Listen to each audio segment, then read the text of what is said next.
ప్రస్తుతానికి deputy CM Bhatti Vikramarka ఢిల్లీలో మీడియాతో మాట్లాడుతూ ఉన్నారు. లైవ్లో చూద్దాం. కాలబెట్టిపోయినావు నువ్వు.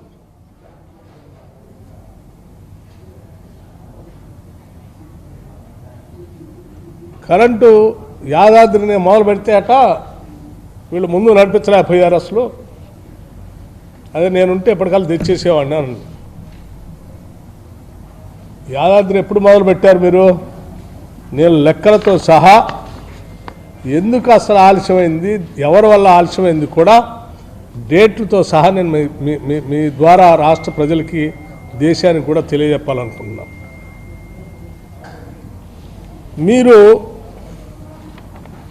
యాదాద్రి పవర్ ప్రాజెక్ట్ని పెట్టిన స్థలమే 359, 360 కిలోమీటర్ల పైబడి థర్మల్ అంటే కోల్ దొరికే ప్రదేశం నుంచి దూరంగా పెట్టారు. అదే తప్పని చాలామంది చెప్పారు.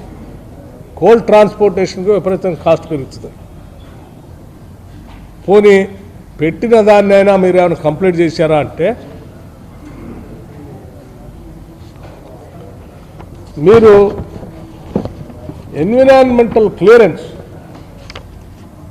తీసుకోవటానికి కేంద్ర ప్రభుత్వానికి మీరు 50% ఇంపోర్టెడ్ 50% డొమెస్టిక్ కోల్ ఇస్తా అని చెప్పి దాంతో పెడుతున్నామని ఆ స్టాండర్డ్స్లో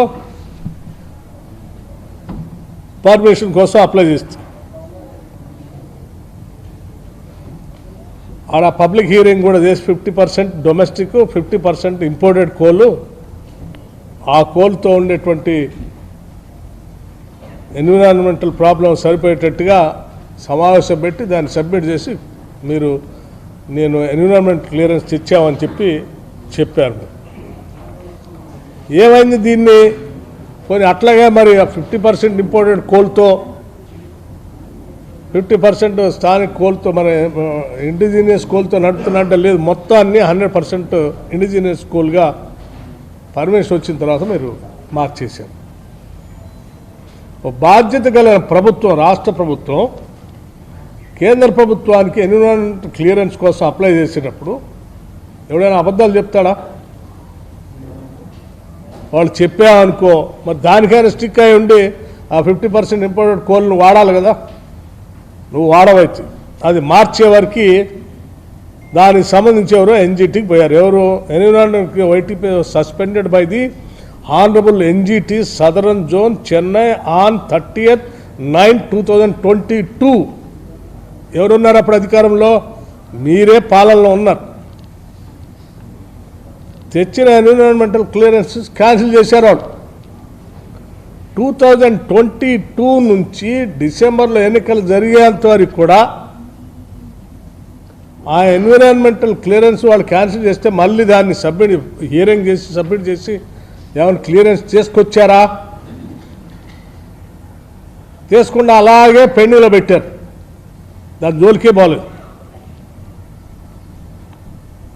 నువ్వు దాని జోలికి పోకుండా ఎన్విరాన్మెంట్ క్లియరెన్స్ తెచ్చుకోలేకపోవటం వల్ల డిలే అయిపోయాది. డిలే అయితే దాని ఖర్చు తడిసి మోపడైపోయాయి. తెలంగాణ రాష్ట్ర ప్రజలు అసలే కోల్ ట్రాన్స్పోర్టేషన్ చాలా దూరంగా ఉంటే నువ్వు ఇక ఎక్కడో పెడితే దాన్ని మోయలేక, ఆ భారాన్ని మోయలేక సస్తా ఉంటే దానితోడు ఇదైపోయింది. దీన్ని మీరు ఇలా గాలికి వదిలేసిపోతే మేము అధికారంలో రాగానే ఇది చాలా వేల కోట్లు పెట్టి తెచ్చి మరి అప్పు పెట్టి చేస్తూ ఉన్నారు. దీన్ని ఎమ్మటే సరి చేయకపోతే ప్రమాదం ఇంకా భారం పడుతుంది అని చెప్పి ఆలోచనతో మేము అధికారంలోకి వచ్చిన మొదటి 3 నెలల్లోనే వెంటనే దాని మీద రివ్యూ చేసి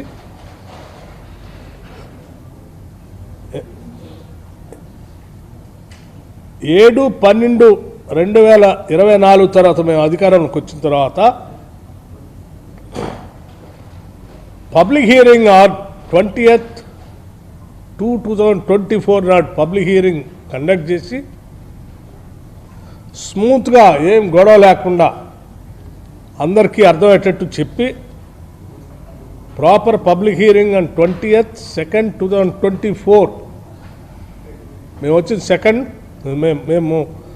మేము ప్రమాణ స్వీకారం చేసింది 7th 12, 2024.